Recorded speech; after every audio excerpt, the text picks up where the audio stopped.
Lo que hoy se entiende como derechos humanos parece ser una cuestión fundamental para comprender una buena parte de los problemas políticos de hoy en día. En Venezuela se está viviendo una crisis política brutal provocada por el tirano Nicolás Maduro, ¿ya? Y es una crisis política, pero es también un problema de derechos humanos.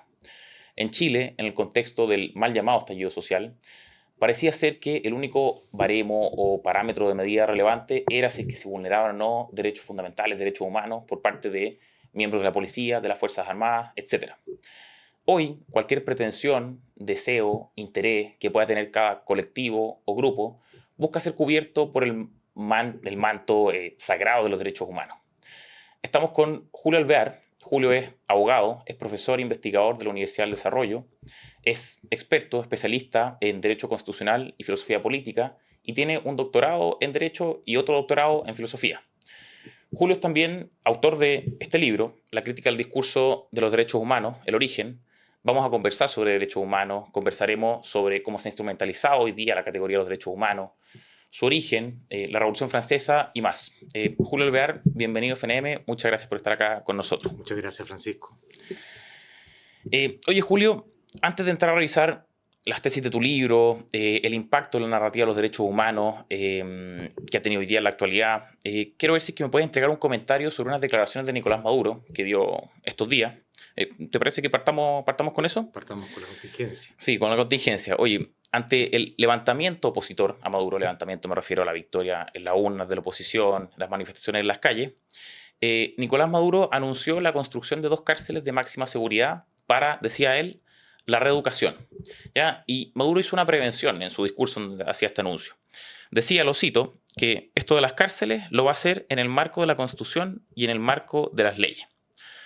Se suele decir hoy día, ya en el constitucionalismo de hoy, que las constituciones lo que hacen es reconocer estos derechos fundamentales que se dirigirían como un coto vedado frente al poder del Estado. Y a mí me parece que a esa afirmación le suele faltar una cierta parte, ya que las constituciones no solo reconocen derechos fundamentales, sino que a su vez también configuran correlativamente un aparato estatal, a veces monstruoso, a veces menos, pero organizan poder, lo distribuyen, permiten la intervención del Estado en ciertos ámbitos, etc. Quizá el ejemplo de Maduro es el más extremo, ya, pero no deja de ser curioso que incluso un tirano o un dictador, como se le quiera llamar, recurra a la Constitución para encontrar ciertos fundamentos, cierta legitimidad, ciertas justificaciones de su actuar. Tú señalas en tu libro, te cito, que el Estado moderno es esencialmente algo distinto a lo que le ha precedido, por la novedad e inmensidad de su poder.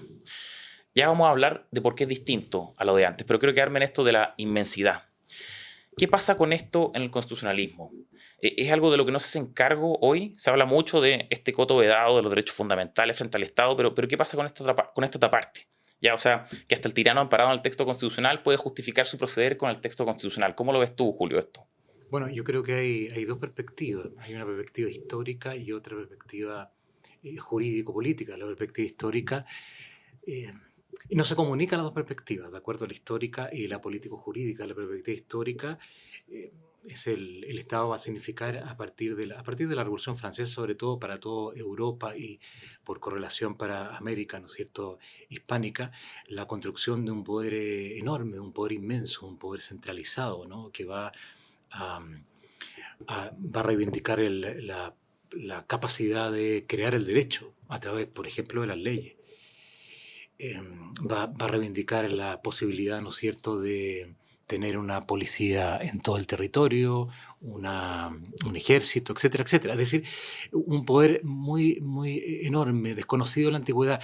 Y eso, yo en mi libro cito muchos autores, ¿de acuerdo?, de muy distintas corrientes, conservadores, liberales, marxistas, el propio Marx, Nietzsche, ¿no es cierto?, mostrando su sorpresa por la creación de este poder inmenso. ¿De acuerdo? Eso es lo histórico.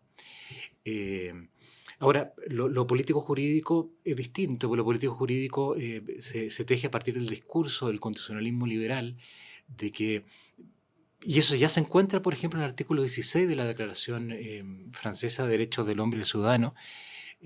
No hay constitución sin separación de poderes ni garantía de los derechos humanos, dice la Declaración de 1789. Es decir, el constitucionalismo responde a un viejo sueño de racionalizar la sociedad a través de una norma o una mega norma dictada del poder Y eso es la Constitución. Ahora, ¿cómo se vendió la Constitución? ¿Cómo el liberalismo vendió la Constitución? La vendió como un límite al poder, aunque la realidad histórica no fue así, particularmente en los países católicos. Me refiero específicamente a Italia, a España o a Francia. De acuerdo a lo que pasó ahí se construyó más poder. Ahora, ese más poder se autolimitó a través de distintas técnicas como la división de poderes, etcétera. Pero esas técnicas, como son funcionales, no son sustantivas y son formales, son relativamente fáciles de pasarla a llevar o de utilizarla a través de distintas figuras. Entonces nosotros nos encontramos, por ejemplo, durante el siglo XX, con que todos los regímenes comunistas tenían constituciones. Y uno las va a revisar y tienen división de poderes, cumple con esa formalidad.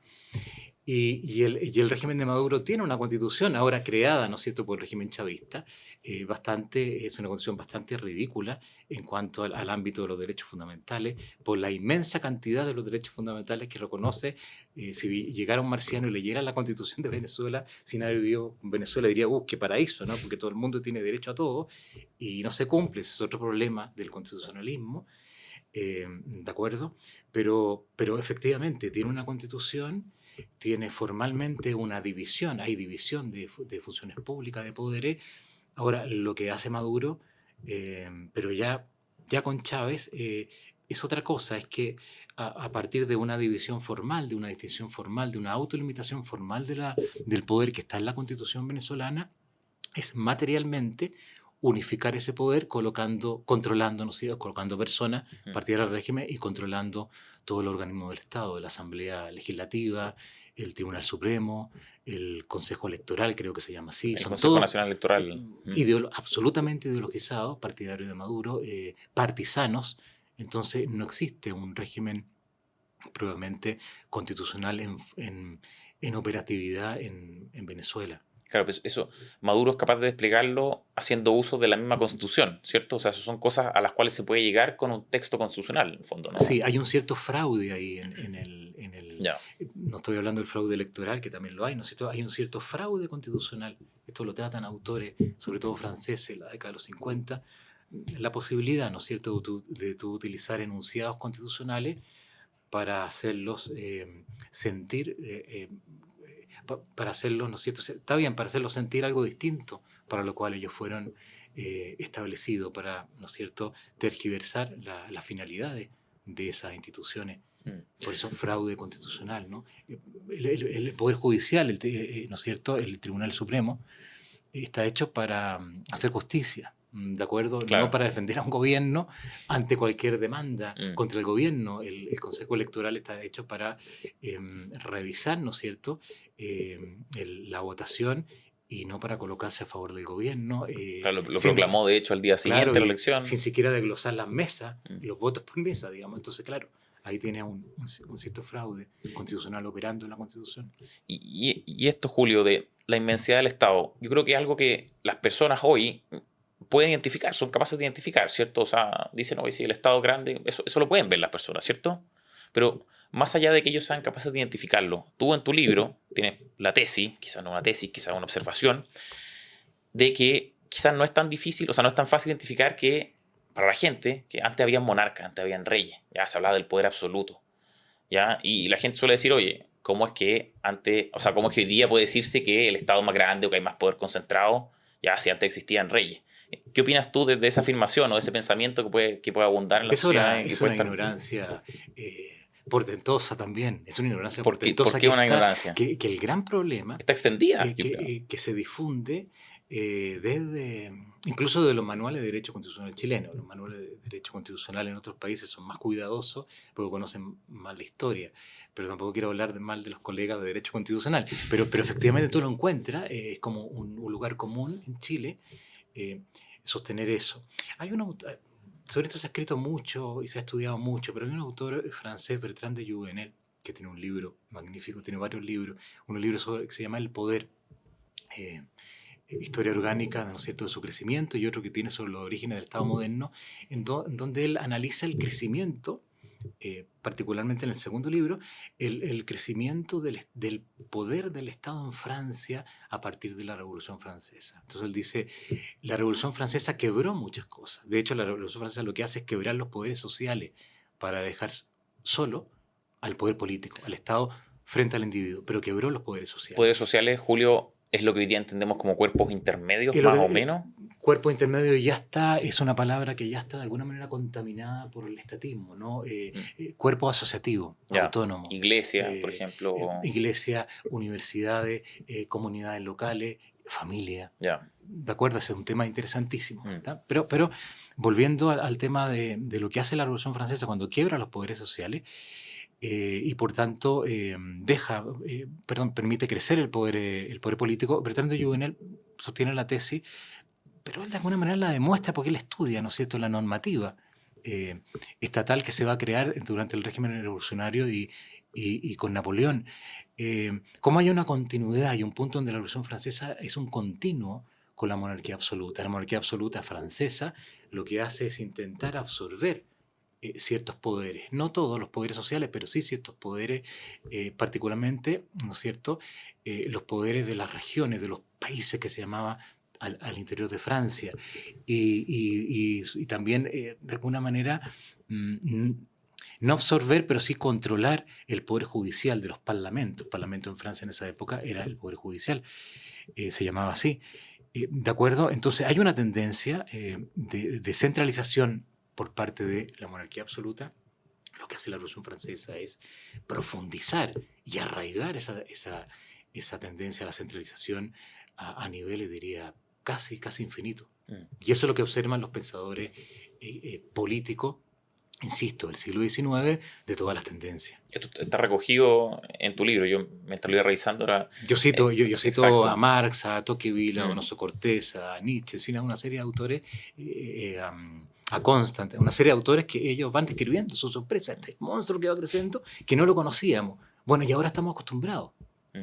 Y como estamos acostumbrados a algo que es absolutamente antinatural y de alguna manera antipolítico, que es que a través de la ley tú puedes hacer cualquier cosa. Porque es la ley. Porque es la ley, y porque la ley tiene una capacidad jurídica, la ley moderna, que es muy distinta a la ley antigua, a la ley, vamos a decir, premoderna. El mismo nombre, la Lex Romana, por ejemplo, el mismo nombre, pero conceptualmente es muy distinta. De la ley moderna, tú puedes hacer lo que quieras, ¿de acuerdo? Y por eso tenemos estas leyes absurdas. En diversos países de Occidente, pero también en Chile, porque tú vas a tener una ley, puedes hacer lo que quieras, puedes regular lo que quieras, puedes imponerle, no hay... es irreductible a cualquier libertad. No hay espacios de libertad frente a la ley. La ley puede hacer lo que quiera, Sí. en el nombre de la libertad incluso, ¿me entiendes? Entonces, pero esto nace del concepto de ley de la Revolución Francesa. Quiero hablar justo de eso, Julio. Vamos a ir pimponeando, como se dice, entre contingencia, entre tu libro, porque se van mezclando. Oye, hace 2 meses publicamos aquí en FNM una columna tuya, ¿ya?, que ha sido vista ya por más de 40.000 personas, totalmente relacionada con que era sobre el papel del exfiscal nacional Jorge Abbott, ¿ya?, en la persecución punitiva en el contexto, como decíamos antes, del mal llamado estallido social. En el nombre de los derechos humanos, ¿ya?, y en el ejercicio del poder punitivo del Estado, ¿ya?, el fiscal nacional algo hizo. ¿Ya? Tú lo cuentas en tu columna, pero creo que lo repasemos nuevamente. ¿Cuál fue el rol del fiscal en esta materia con respecto a los uniformados, a la policía, a las fuerzas policiales, a las fuerzas armadas, etcétera? Sí, yo la verdad es que no puedo juzgar el rol del ex fiscal nacional. Yo lo que puedo hacer es evaluar lo que mostré en mi columna, que era básicamente la declaración, ¿no es cierto?, que él fue a realizar en el Congreso sobre lo que estaba pasando en esa época en el mal llamado estallido social. ¿Cuál era la función de la ¿no es cierto?, de la Fiscalía? Y una... ¿no es cierto?, y un instrumento jurídico, ¿no es cierto?, que él utilizó. Era un instructivo, una instrucción. Un instructivo, sí, pero se publicó después, ¿no? Pero ya estaba en la mente, ¿no es cierto?, de él y de la Fiscalía en esa época, donde consideraban ¿cómo decirlo? El agresor era carabinero. Eso. Y por tanto, él juega con el concepto absolutamente voluntarista, ¿no es cierto?, de una violencia estructural. eso es posmarxista, ¿no? Es decir, casi de un discípulo de Foucault. No quiero decir que este señor haya leído Foucault, probablemente nunca lo ha leído en su vida, pero resulta que, claro, si la violencia es estructural por parte de la fuerza pública, significa que tenemos que protegernos de la fuerza pública. Y eso es lo que va a hacer la Fiscalía Y en el nombre de los derechos humanos. en el nombre de los derechos humanos y por las propias declaraciones de ellos. Eso es lo sorprendente. Estábamos en un tan ambiente de mistificación de que los buenos eran los malos y los malos eran los buenos, ¿no es cierto? Por decirlo en esos términos, que se podía dar el lujo de decir estas barbaridades y de perseguir, ¿no es cierto?, a través de... y eso también lo puse en mi columna, ¿no? Porque lo dicen ellos, de perseguir, ¿no es cierto?, a carabineros de manera absolutamente descontextualizada por tortura, ¿no es cierto?, por crímenes que envuelvan la categoría de violación a los derechos humanos. Exacto. Y no utilizar, ¿no es cierto?, eventualmente, si hay algún ilícito, los otros instrumentos que establece... Los tipos penales tradicionales del Código Penal. Sí. Del Código Penal, del Código de Justicia Militar. También. Sí. Oye, Julio, tú en tu libro, refiriéndote a los derechos humanos, dices, te cito, que los derechos humanos en manos del Estado moderno se han transformado en un instrumento de ingeniería social. ¿Ingeniería social en qué sentido? ¿Cómo se ve eso hoy? Por ejemplo, lo que hablábamos recién, la persecución de fiscalía a carabineros. ¿Es parte de eso? ¿Cómo se ve esa ingeniería social hoy en día? No, la persecución de fiscalía es un problema más bien jurídico. Ingeniería social es algo mucho más macro. ¿Ya? Yo planteo en mi libro, que por cierto no es un libro que parte de una mente encerrada en una oficina, sino que es un libro que recoge mucha reflexión de una gran cantidad, ¿no es cierto?, de autores no progresistas. ¿De acuerdo? Entonces, el libro es como una ventana también para conocer a esa gran cantidad de autores de diversas nacionalidades, pensadores, juristas, filósofos, etc. Entonces, la tesis del libro básicamente es que una cosa es el discurso, por eso el libro es la crítica al discurso de los derechos humanos. El libro no se llama La crítica a los derechos humanos, que sería absurdo. Es la crítica al discurso de los derechos humanos. ¿De acuerdo? Entonces, es la crítica a la mistificación a partir de los derechos de la persona. Y de las colectividades, de las asociaciones. Entonces, es la crítica al discurso. Entonces, en esa crítica al discurso, yo intento plantear tres dimensiones. Primero, un problema jurídico, ¿de acuerdo?, que está vinculado a lo que hizo a nivel operativo la Fiscalía en ese momento, de considerar el uso de la fuerza carabinero como una violencia estructural. ¿De acuerdo? El problema jurídico es que cuando yo imputo violación a los derechos humanos, no necesariamente estoy diciendo que hay una injusticia de verdad. A veces yo digo que hay una violación de los derechos humanos cuando hay un acto de justicia. Claro. O viceversa. Porque la justicia, antiguamente hablamos del lenguaje de la justicia. Hoy día hablamos del lenguaje de los derechos humanos.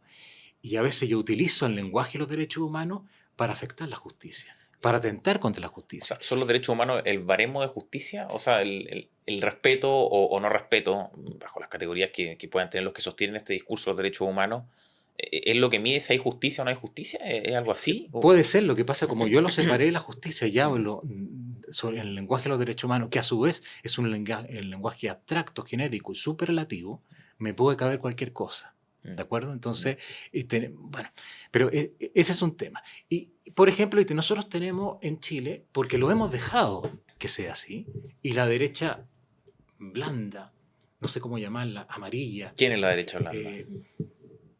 La derecha chilena, blanda, amarilla, ¿de acuerdo? En general. Que amarillo, Julio. No todo sí que amarillo, pero dejémoslo así.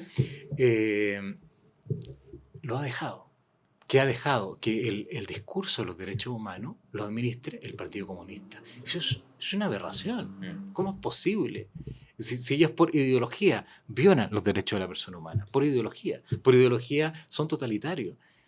Y ellos administran en Chile prácticamente el discurso de los derechos humanos. Y por eso, frente a Maduro, ellos no hablan de violación de los derechos humanos. Y uno ve muy poco en la prensa hablar de violación de los derechos humanos. Estamos hablando del tema electoral, ¿no es cierto? Pero lo ve con un peso muy menor. Hay un cierto peso, pero muy menor hablar de violación de los derechos humanos en el tema de Maduro, ¿de acuerdo? Entonces, ese problema jurídico no hay una correlación entre la justicia y el discurso de los derechos humanos. Y yo con el discurso de los derechos humanos puedo cometerte una injusticia y dejar que tengas la conciencia tranquila cometiendo una injusticia porque invoqué el discurso de los derechos humanos. Yo diría que ese es un problema jurídico que abre muchas perspectivas para el estudio de ese discurso y para ¿no es cierto?, para enfrentar a nivel político también ese discurso y a nivel jurídico. Después está el problema político. El problema político es que tú insertas ese discurso en programas de reingeniería política. ¿Qué significa reingeniería? Que tú tienes siempre ha existido la tentación en el ser humano de reconstituir la realidad, porque la realidad es imperfecta. Y se hace mediante la ley hoy día con Claro, pero la instrumentos. realidad es imperfecta, hay siempre injusticia, hay dolores, existe el mal, y el mal opera en la historia y opera también la realidad política. Entonces siempre ha existido, ya de la época del Renacimiento, un deseo utópico de reconstruir. Pero lo que pasa en el Renacimiento era un simple deseo, ¿de acuerdo? Un simple deseo, quedaba en el deseo. Es la modernidad la que va a conocer los intentos de reingeniería a través de la política. El liberalismo europeo del siglo XIX, cualquier cosa que, más allá de lo que eran los textos, era un intento de reingeniería, ¿de acuerdo? Con un concepto muy específico de libertad. ¿De acuerdo? Era un intento de reingeniería a partir del Estado. Eso es muy divertido. Pero no podemos abordarlo acá porque yo sé que quizás esto va a chocar a muchos de nuestros oyentes, que yo hable así del liberalismo europeo clásico. Es que, ¿De Julio, acuerdo? Y el perdona que te interrumpa, socialismo es justo la idea del programa. O sea, Vale. es la tesis parte del libro, entonces Y el quiero que entremos en socialismo eso. y el comunismo, lo mismo, ¿no es cierto? Vamos a reestructurar la sociedad. Pero siempre esa reestructuración va a partir de esa tesis liberal que no todos los liberales, pero en general, ¿de acuerdo? De que tú la sociedad la construyes, la sociedad se pacta, se funda en un contrato, y donde dejamos de lado, por tanto, la naturaleza social del ser humano. Cosas anteriores, en el fondo, a cualquier contrato, a cualquier pacto que se La pueda hacer. mentalidad, los temperamentos de un pueblo, las tradiciones, las costumbres, el papel orgánico, ¿no es cierto?, de las instituciones naturales, etc. ¿De acuerdo? Pero, y es el problema político de los derechos humanos, es decir, yo inserto ese discurso como instrumento de una reingeniería social. Por ejemplo, la Declaración Francesa de los Derechos del Hombre y el Ciudadano, que tú tienes incluso simbólicamente, fue, ¿no es cierto?, escrita, fue manifestada, fue expresada en tablas de la ley. Tú estás sustituyendo la ley de Dios en tablas de la ley, ¿no es cierto? Es muy entretenido el tema de la simbología de la Revolución Francesa. ¿De acuerdo? Bueno, y eso es a nivel político. Yo voy a utilizar para hacer una reingeniería social el lenguaje de los derechos humanos. Lo mismo sucede hoy día con el lenguaje de la no discriminación, que es un lenguaje de los derechos humanos. Sí. Yo voy a ir destruyendo muchas cosas que si yo te lo digo de manera expresa, tú te vas a espantar. ¿Cómo hago que no te espante? Yo te voy a levantar el lenguaje de los derechos humanos. Oye, yo te voy a destruir, ¿no es cierto?, con el tema de la no discriminación. Entonces, si tú quieres estar a favor, ¿no es cierto?, de la discriminación, no puedes estarlo porque estás violando los derechos humanos. Entonces yo utilizo eso para destruir la familia, para destruir una serie de instituciones tradicionales en el cual se ha forjado nuestra civilización. ¿De acuerdo? Entonces esa es la parte política. Y después la parte, entonces tenemos un problema jurídico, un problema político, ¿de acuerdo? Y tenemos un problema metodológico, ideológico y metodológico, porque, que es un correlato a lo anterior, porque claro, el discurso de los derechos humanos supuestamente fue hecho para proteger los bienes del hombre. ¿Qué pasa cuando utilizo el discurso de los derechos humanos para destruir los bienes del ser humano? ¿No es cierto? Para agredir al género humano. ¿Qué pasa? Y es un problema metodológico e ideológico. ¿De acuerdo? Un poquito, esas son a grandes rasgos las tesis del libro. Oye, perdón si me excedí. No, está perfecto, pues es la idea, tenemos tiempo, el libro es largo, son más de 700 citas además, 40 páginas de bibliografía, o sea, está bien.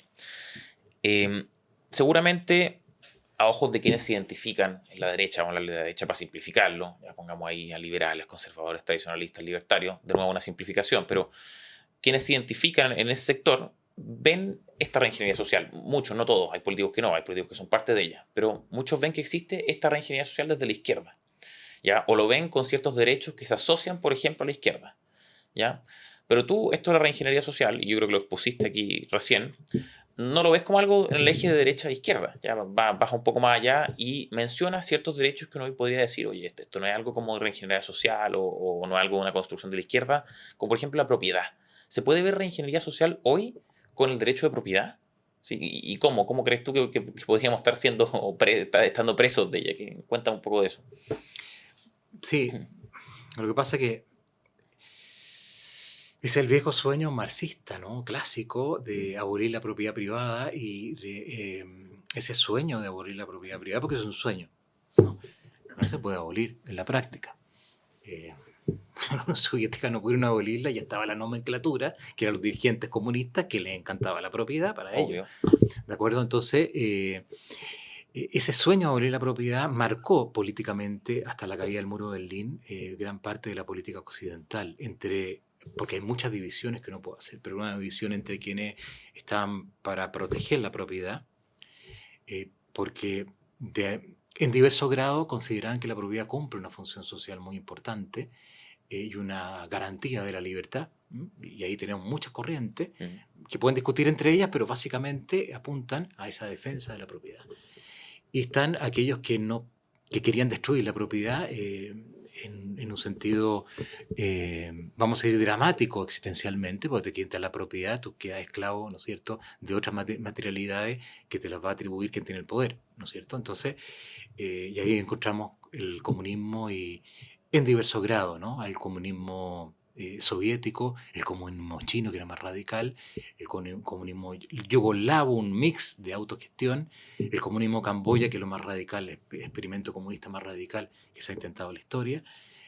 Pero hay diversos grados de suprimir la propiedad privada. Pero el foco era marxista, era la supresión de la propiedad privada. Pero antes, o sea, antes de eso, Maya, de eso, Julio, ¿puede ser el reconocimiento del derecho de propiedad, por ejemplo, nuestra Carta Constitucional, un instrumento al servicio de la ingeniería social? ¿O tiene que hacerse algo más? ¿Tiene que insertarse dentro de, por ejemplo, el discurso de los derechos humanos?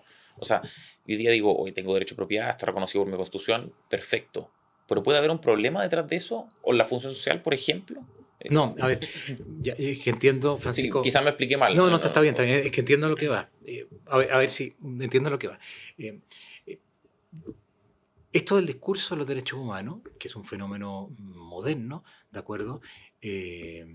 Tan básico como decir en la modernidad se reconocen los derechos humanos porque hay declaraciones, lo que es un juicio bastante básico, y por tanto antes no se reconocían porque no hay declaraciones, Claro. es un juicio bastante elemental, tonto, digamos, pero si tú partes de eso, uno puede hacer una segunda mirada y decir, mira, en las declaraciones hay derechos que existen, que son verídicos, y hay incluso en ciertos espacios hay una evolución en la profundización de estos derechos, por ejemplo, el debido proceso, Claro. ¿de acuerdo? O la intimidad, que antes no existía el Estado, no existía la policía, etcétera, y que hoy día es sumamente importante, ¿de acuerdo? Entonces, digamos, no hay que ser maniqueo en esto de que está todo, porque ninguna realidad es así. Está todo malo o todo bueno. Claro. ¿De acuerdo? El problema de los derechos humanos es la inspiración filosófica. ¿De acuerdo? La inspiración filosófica igualitaria y emancipatoria. Ese es el problema de los derechos humanos. En la medida en que el discurso se inspira más profundamente, más radicalmente en esa filosofía, es que tenemos estos problemas políticos, jurídicos y metodológicos. Pero podemos hacer un esfuerzo y no interpretarlo de ese otro modo, no interpretarlo, digamos, de manera dañina, y se nos van a aparecer derechos que están bien regulados, que podemos interpretarlos bien. Uno de esos, en Chile, por ejemplo, es el derecho de propiedad. En Chile, el derecho de propiedad que las izquierdas abominaron en su minuto en la Constitución del 22, en el proyecto fallido, en la monstruosidad esa del año 22, siempre le molestó el derecho de propiedad, como está garantizado, y le molestó porque era un derecho que establece explícita garantía del derecho de propiedad, fruto de lo que se vivió en Chile con la reforma agraria de Frei Exacto, Montalva ¿no es cierto?, de y de Allende. Allende, que eran proyectos de una ingeniería social. Si la Revolución de Libertad de Frei Montalva era una revolución. Revolución en libertad. Revolución, él decía libertad, Mm. pero hoy día se ha olvidado de eso. Bueno, no vamos a pelear a Frei Montalva, no que es un estadista, no sé cuánto. Bueno, yo no creo nada de eso. Era una revolución, como la revolución allendista, ¿de acuerdo? Eran proyectos, ¿no es cierto?, totales, como dice el historiador, ¿no es cierto?, famoso, Góngora, de acuerdo, eran proyectos unificadores totales de la realidad. Julio, hay una frase que a mí me llamó mucho la atención, o sea, no sé si me llamó la atención, pero quise rescatarla, la encuentro importante analizar, que es que tú dices en tu libro que la premisa acrítica, acientífica, no racional, es que los contenidos etiquetados como derechos humanos por sus misioneros no pueden ni deben ser discutidos. ¿Cómo es que se construye esa premisa acrítica? ¿Qué es lo que le permite a los derechos humanos erigirse en eso, en algo como a priori dado por un texto, y además indiscutible desde todo punto de vista? Son táctica, pienso yo. Táctica a nivel lingüístico y táctica a nivel psicosocial. La táctica a nivel lingüístico, bueno, de alguna manera ya lo revisamos con el ejemplo del ex fiscal nacional, ¿no? Basta que tú atribuyas que están violando los derechos humanos y que nadie se atreva a decir nada. Esa es una trampa a nivel lingüístico y una estrategia a nivel lingüístico, ¿Y ¿no? Yo cómo, digo, yo califico esta violación de derechos humanos, que es lo mismo decir yo califico esto como no discriminación, como discriminación. y cómo llegamos a eso? ¿Cómo llegamos a que los derechos humanos sean un arma arrojadiza? Que yo la tiro sobre el debate y digo, oye, están fritos, o sea, contra esto no pueden, aquí no pasan. ¿Cómo se construye esa premisa crítica?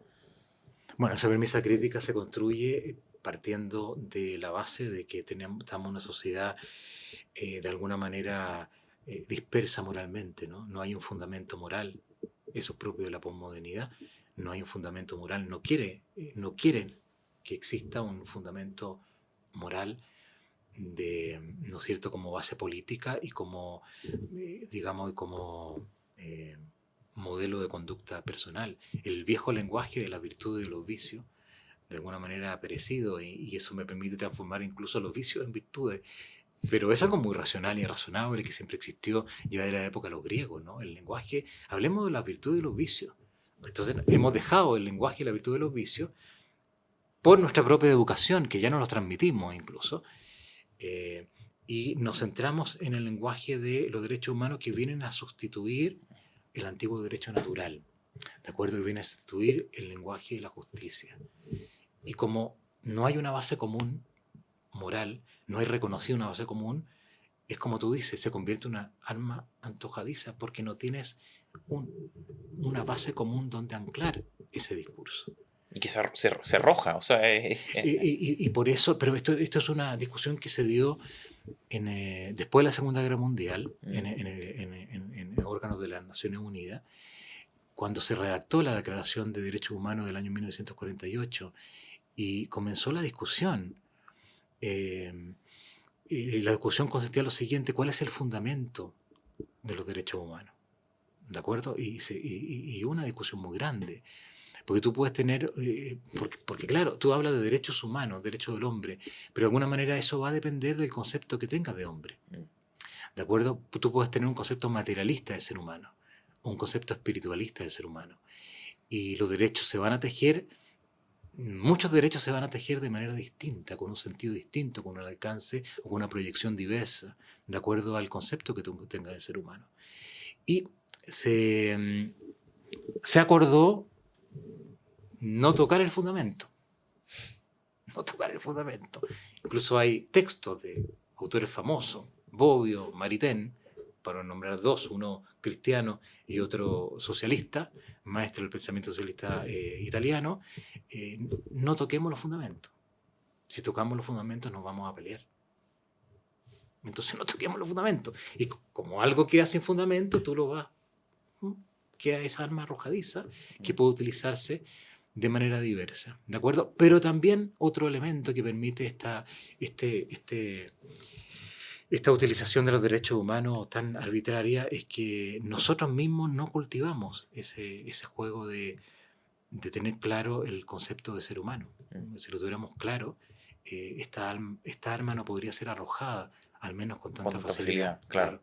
Oye, y Julio, dado que existe esa premisa, o sea, esto de la indiscutibilidad de los derechos humanos, ¿no es eso mismo un incentivo a tender a categorizar todo bajo este paraguas de los derechos humanos? O sea, dado que es tan efectiva como arma, voy incluyéndolo, voy metiéndolo todo hasta que se convierta, no sé, en algo irreconocible. ¿No es eso lo que pasa? Bueno, es que ya está irreconocible. Mm. Ya está irreconocible. En cierto estrato, el discurso de los derechos humanos, yo insisto, no los bienes de la persona, no los derechos de la persona, sino que el discurso de los derechos humanos es un arma, ¿no es cierto?, para destruir al género humano, para disolver al género humano. ¿De acuerdo? Eso se ha convertido.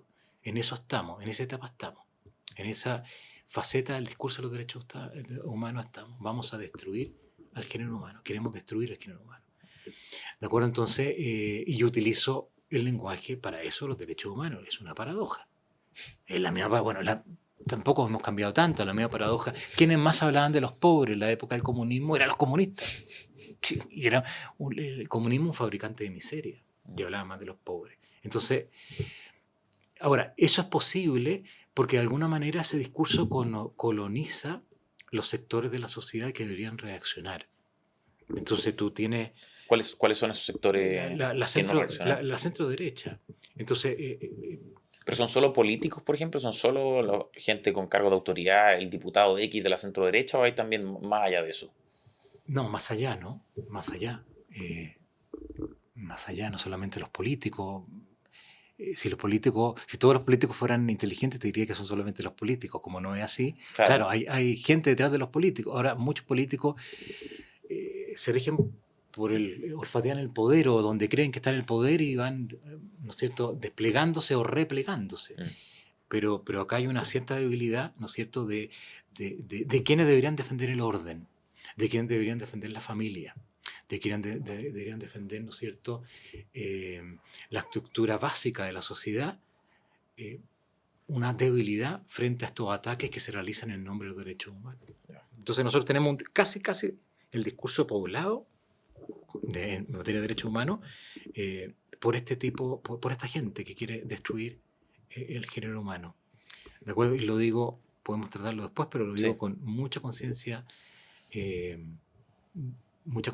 causa. Oye, tú hablabas de un paradigma emancipatorio, igualitario. Quiero que nos metamos en Francia, Revolución Francesa, a propósito de derechos humanos. ¿Viste o supiste algo de los Juegos Olímpicos? ¿Viste, por ejemplo, la ceremonia inaugural? No, la verdad es que no. Vi los típicos videos que te mandan, que circulan, pero la verdad es que no lo vi. Oye, para quienes no la vieron y también para los que la vieron, vamos a repetir un pequeño extracto y para comentarlo. Yo creo que es muy necesario.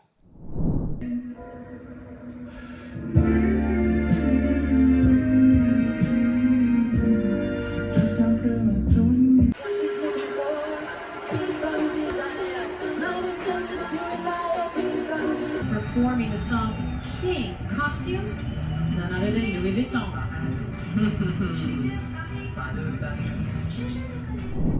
Julio, hubo mucho enfado con esto, ya con una parodia de La Última Cena, que después se dijo que era un banquete pagano, que sí, que no, que Dionisio, etc. Lo cierto es que, por ejemplo, el arzobispo de Santiago, Fernando Chomalí, emitió declaraciones enojado. El Papa Francisco no lo ha hecho, Fernando Chomalí sí lo hizo, y dijo, lo cito, que le decepciona la parodia grotesca de lo más sagrado que tenemos los católicos, la Eucaristía. La intolerancia de los tolerantes no tiene límite. ¿Qué pasó acá en esta ceremonia inaugural? O mejor dicho, ¿por qué pasó esto? Más que qué pasó. Bueno, esto tiene varias lecturas, ¿de acuerdo? Varias lecturas. El cristianismo de alguna manera el cristianismo va vinculado a garantizar el orden natural. El orden natural, más cristianismo, es una sumatoria virtuosa. El orden natural sin cristianismo es muy difícil, ¿no es cierto?, que pueda permanecer en el tiempo, no porque no podamos conocer el orden natural por la sola razón, sin la luz y la revelación, sino porque los hombres estamos muy sujetos al error y al vicio, y eso termina, ¿no es cierto?, pasándole la cuenta al mantenimiento del orden natural. Entonces hay una especie de instinto en quienes quieren destruir el orden natural, anticrístico, ¿de acuerdo? No solamente anticristiano, anticrístico, es decir, de ofender. Esto es algo como diabólico, ¿no? Ofender a la persona de Cristo, ¿no? Porque les produce, es como la película El Exorcista, ¿no? Es como echar agua bendita, les produce un problema de escozor la persona de Cristo, ¿de acuerdo? Que para un cristiano la persona de Cristo está viva, ¿no? No es un personaje histórico meramente. Entonces ellos ofenden. Y en esta marcha del orgullo, no sé cuánto, siempre están ofendiendo. Y esto, Y ellos ofenden porque hay un odio. Hay un odio que puedas analizarse psicosocialmente, que no es mi campo, pero puede analizarse ideológicamente. Hay un odio más que el cristianismo contra Cristo. Por eso es anticrístico, por eso esa ofensa. Porque mientras permanezca Cristo, ellos van a seguir odiando, van a seguir manifestando ese odio. Y es una primera lectura. Una segunda lectura, voy a dar 3 lecturas, ¿de acuerdo? Pero muy breve, para no aburrir. Pero una segunda... no aburre. Yo quiero dejarte una pregunta, Sí. o sea, para que la incluyas quizás en Sí. la lectura. Es que si es que esto tiene, o sea, uno puede rastrear, por ejemplo, lo que pasó aquí en la ceremonia inaugural de los Juegos Olímpicos hacia la Revolución Francesa. ¿Por qué te lo digo? Porque surgieron muchas críticas a la ceremonia y Macron responde en su libro, o sea, en su cuenta de X, con un mensaje, lo cito: libertad, igualdad y fraternidad. Eso fue su mensaje, ya como en respuesta a las críticas a esta ceremonia inaugural. Eso te lo quería decir Bueno, como elemento de análisis. a la frase de Macron le falta la completitud del lema. El lema de la Revolución Francesa no era libertad, igualdad y fraternidad, era libertad, igualdad, fraternidad o la muerte. Ese era el lema oficial de la Revolución Francesa. Claro, que suena más bonito libertad, igualdad y fraternidad, pero Claro. era o la muerte. Entonces, o es la libertad revolucionaria, que no es cualquier libertad, o es la igualdad completa, que no es cualquier igualdad, o es fraternidad sin padre, ¿no es cierto? O la muerte, que fue lo que hizo la Revolución Francesa, ¿no? La Revolución Francesa asesinó a cientos de miles de personas, no tenemos de olvidarlo, y la mayor parte de ellos era gente del pueblo, no Sí, aristócratas. quiero pasar a eso. Quería introducirlo Vale. solo como elemento para ver si Vale, es que pero uno puede ir yo- hacia atrás. Yo estaba en el fenómeno primero anticrístico, que Claro. eso no hay que olvidarlo, ¿sí? Mm. Por eso esta gente con esta ideología siempre ofenden, y lo hemos visto también en Chile, ¿no? Aparte de la quema de iglesia, ellos ofenden. Ahora, la segunda lectura es que ellos ofenden porque de alguna manera esto viene del ideológicamente del estructuralismo, del postestructuralismo, lo que se llama en Estados Unidos la teoría francesa, que influyó, ¿no es cierto?, en la cocina de la nueva izquierda. Como la cocina de la nueva izquierda ¿no es cierto?, se coció con ingredientes de la teoría francesa, del postestructuralismo, y ellos siempre están pensando en este tema de los binarios, cómo voy a destruir los binarios. El bien y el mal y todo ese tipo de... ¿Cómo yo voy a desnaturalizar la naturaleza? Butler, ¿no? Y cómo voy a denaturalizar lo natural. Y por tanto tengo que, de alguna manera, ofender lo sagrado. Tengo que burlarme de lo sagrado. No es una ofensa a la Revolución Francesa, que era con sangre, ¿de acuerdo? Que yo te voy asesinando, ¿de acuerdo? De a poquito, te voy torturando, después te asesino. No es esa violencia, es una violencia posmoderna, lúdica, de hibridación, lo híbrido, lo voy mezclando, lo sagrado con lo sagrado, me voy riendo y así yo atento, al menos figurativamente, contra lo sagrado. Es una segunda lectura que a mí me pareció muy clara en este video. ¿Eso funcionaba algo, Julio? O sea, ¿por qué ir ofendiendo? Sí, ya podemos verlo después. Pero, y lo tercero, es, ¿no es cierto? Pero es una lectura muy personal, que es curioso, pero Dionisio, el que representa al dios Dionisio, es el que canta, ¿no? Y ahí algunos organizadores dijeron, no, sí, la verdad es que nosotros no estábamos pensando en la última cena, estábamos pensando en los dioses, en los antiguos dioses, que ya no tienen seguidores. Y claro, pero tú ves que Dionisio y toda esta gente que está ahí, ¿no es cierto?, alterando el binomio el binomio hombre-mujer,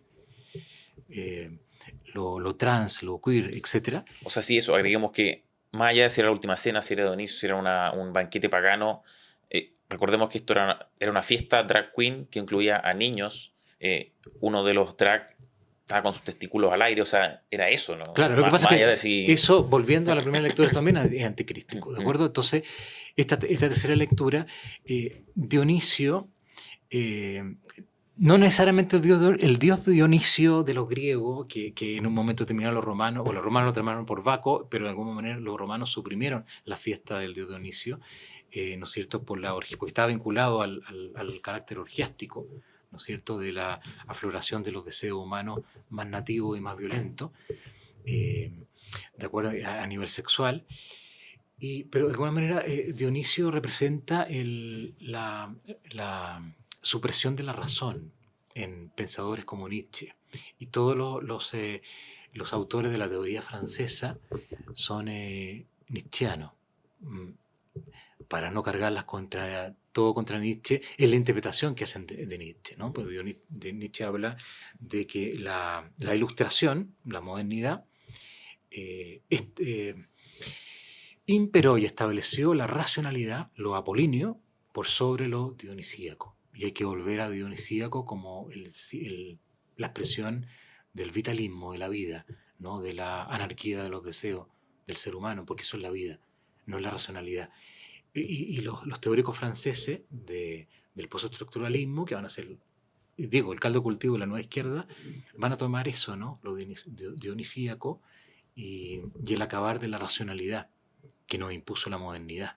Y eso también tiene que ver con los nuevos derechos. Entonces, no deja de ser simbólico que en Kant sea Dionisio. Es el perecimiento, ¿no es cierto?, de la racionalidad entre los seres humanos. Y ahí está vinculado nuevamente al lenguaje de los derechos y la no discriminación y de las disidencias sexuales, que estaba todo ahí como un turro metido en esa escena, que sí, sería muy interesante tener tiempo para analizarla con más detención. Pero hay mucho en esa escena, sí, en diversas lecturas. No, sin duda. Oye, Julio, tú recordabas, o quizás revelabas, porque yo creo que no se sabe, esto del lema de la Revolución Francesa: libertad, igualdad, fraternidad o muerte, ¿ya? A propósito de esa parte restante, tú en tu libro entregas muchos datos, ¿ya?, para desmitificar esta supuesta virtuosidad de la Revolución Francesa. Voy a leerlos para que todos los conozcan. Tú hablas de 600.000 muertos en guerras internas, 400.000 muertos en guerras exteriores, 500.000 detenidos, 117.000 muertos en el genocidio de La Vendée, ¿cómo se pronuncia? ¿Tú sabes? La Vendée, sí. La Vendée. 40.000 ejecutados, de los cuales casi un 30% eran campesinos, otro 30% artesanos y obreros, 20% comerciantes y 15% entre nobles y religiosos. La revolución fue una brutalidad de proporciones catastróficas. Y de esa revolución nacieron instrumentos jurídicos, ¿cierto? O sea, hay constitucionalismo a partir de esa revolución, ¿o no? ¿Me equivoco? Sí, sí. Claro, la declaración del 1789, por ejemplo. ¿Fueron esos instrumentos jurídicos una forma de hacer tabula rasa con todo lo que había pasado antes, con todas esas atrocidades? Como de empezar una sociedad nueva o construir un hombre nuevo. Sí, sí, efectivamente. ¿Y cómo? O sea, ¿cómo es que se logra, oye, todo esto horrible, hago un texto nuevo, por ejemplo, una declaración, y ahí partimos desde cero, y miramos hacia adelante, y libertad, igualdad, fraternidad, y muerte a Dios? Pero explícanos un poco de eso, cómo se desarrolla todo eso. Sí. Lo que pasa es que ahí se toca lo jurídico con lo histórico, ¿no?, y con lo político, y con lo religioso, en fin, y con muchas cosas. Pero, sí. pero me imagino que están conectados. Sí, sí, está todo conectado. Lo que pasa es que me quedé en el video anterior, porque cuando este grupo de rock, Godzilla, no me acuerdo cómo se llama, el que hizo esa presentación en los Juegos Olímpicos, cuando aparece María Antonieta, mucha María Antonieta, cantando una de las canciones, cantos típicos, bastante sangrientos, ¿no es cierto?, de la Revolución Francesa, y con la cabeza cortada. Claro. En la Conciergerie, que fue donde se hizo eso, la Revolución Francesa colocaba, ¿no es cierto?, a los prisioneros. Muy pocos salieron sin ser asesinados, ajusticiados, que le llamaban ellos, cerca de 2.700, 3.000, entre ellos prácticamente todos los diputados girondinos, ¿de acuerdo? Quedaron solamente los jacobinos, pues la Revolución Francesa se va radicalizando y va asesinando a todas las tendencias previas, ¿no? Pero cuando aparece la María Antonieta y con una especie de no sé si eran fuegos artificiales, todo rojo, eso era sangre, que representaba la sangre. De alguna manera hay una reivindicación de la revolución en nuestros días, de toda esa sangre acumulada, de toda esa injusticia que cometieron. Hay una reivindicación. Ellos están reivindicando simbólicamente eso, un sector de la revolución hoy día. Da la impresión de que si ellos tuvieran la posibilidad lo volverían a hacer. En este momento no pueden hacerlo. Pero hay una reivindicación, al menos simbólica, de la barbarie de la revolución para construir el mundo nuevo. Ahora, ese mundo nuevo no es el mundo nuevo de la racionalidad, del constitucionalismo racional, ¿de acuerdo? O de los derechos humanos universales. Ese mundo nuevo es el mundo nuevo de la deconstrucción y de los derechos humanos que ya no son universales, sino que son los derechos humanos de las minorías, porque ya no hay comunidad política, sino que agregado de minorías, donde las minorías controlan y vigilan a las mayorías. Ese es el mundo nuevo. ¿Y eso ya se veía en ese entonces? No. Pero se proyectaba algo. Sí, se proyectaba algo, hay ciertos pensadores, el Marqués de Sade, en fin, hay ciertos pensadores que van a proyectar radicalidades institucionales, ¿de acuerdo? Pero esas radicalidades institucionales no quedaron fijadas en textos jurídicos en la Revolución Francesa, salvo, evidentemente, los textos normativos por el cual se ordenaba la eliminación de personas. Eso, porque pasa una cosa muy curiosa. Los revolucionarios están tan seguros de que están construyendo un mundo nuevo que dejan constancia de todo lo que hacen. Lo mismo pasó con la revolución soviética, ¿no? Cuando cae el muro de Berlín y nos enteramos de los decretos de Lenin, los decretos del terror de Lenin, ellos dejan constancia de eso. Dejan constancia. Entonces, eso, claro, son instrumentos jurídicos, pero de distinta naturaleza. Necesito dar respaldo de cómo ordeno asesinar, ¿no es cierto?, a una parte de la población. ¿De acuerdo? Entonces, hay una reivindicación, al menos simbólica, de esos asesinatos para construir el mundo nuevo, porque el mundo nuevo necesito asesinar. Los huevos hay que quebrarlos, ¿no? Para tener la tortilla, debo quebrar los huevos y tengo que tener la tortilla revolucionaria y lo voy a hacer. Y eso viene, es bien tremendo ver así este lenguaje simbólico de los Juegos Olímpicos. Habían príncipes y reyes, probablemente descendientes algunos, sí, ¿no es cierto?, aunque sea colateralmente, de María Antonieta, de Luis XVI. No sé cuál habrá sido la reacción de ellos. Yo sé que estoy aquí mezclado planos, pero para mí es imposible no verlos implicados estas dos cosas, o sea, una realidad histórica con los datos que tú muestras en tu libro, de la cantidad de muertos, de ejecuciones, de detenidos, y a su vez no lograr conectarlo con los instrumentos que surgen después. Tú hablas de que estos instrumentos están inspirados por el paradigma emancipatorio, los principios de libertad, igualdad, y dices que son aparentemente neutros, ¿cierto? O sea, que se intenta como una consagración con aspiraciones de universalidad, pero que realmente no es así, no es tal. ¿Están cargados esos principios y de qué están cargados? Sí. Y insisto, de nuevo, disculpa si estoy mezclando Sí, demasiados no, planos, pero yo creo que... el tema de la revolución, nos quedan muchas cosas pendientes, pero bueno. Sí, son... A ver, una cosa son los derechos de las personas, ¿de acuerdo? De las asociaciones, las corporaciones, todo lo que tú quieras, derechos individuales, personales, asociativos, y otra cosa es el discurso de los derechos humanos. Ese discurso, de alguna manera, hay dos aproximaciones, una aproximación neutra, ¿de acuerdo? Entonces tú dices libertad de expresión. ¿Qué significa neutro? O sea, libertad de expresión es para todo el mundo, ¿ok? Libertad de expresión. Pero hay una aproximación que no es neutra, es la aproximación que está que cabalga en la inspiración filosófica de estas declaraciones, que la filosofía tiene muchos nombres, igualitaria y emancipatoria. En la medida que este cabalgar de las declaraciones, ¿no es cierto?, influye, hace correr estas declaraciones al ritmo de esta filosofía, ya no tenemos una lectura neutra. Entonces ya la libertad de expresión no me sirve universalmente. Yo voy a hablar de cancelación. Yo voy a cancelar a las personas. ¿Qué es lo que pasa hoy día? Yo te voy a cancelar. Libertad de expresión sí, pero para esto no. Porque tú te callas. No te voy a dejar, no te voy a dar los medios, te callas. Entonces ya estamos en una lectura que no es neutra de la Declaración de los Derechos. Y eso pasó también en la Revolución Francesa. Cuando la Revolución Francesa habla cuando se debatió la Declaración de 1789 de los derechos del hombre y del ciudadano, hubo muchos debates al respecto, están publicados esos debates. ¿De acuerdo? Tú citas parte de ellos. Parte, porque eso está publicado, está todo publicado, y hay estudios muy serios sobre eso, sobre el debate. Por ejemplo, el libro La Revolución de los Derechos Humanos, ¿no es cierto?, de Marcel Bouchet, que trata en mucho detalle los debates. Cuando tú dices la libertad de cultos, vamos a debatir la libertad de cultos, y tú dices, pero si Francia era una nación católica, el principio era la catolicidad, era la hija primogénita de la Iglesia, la Francia católica.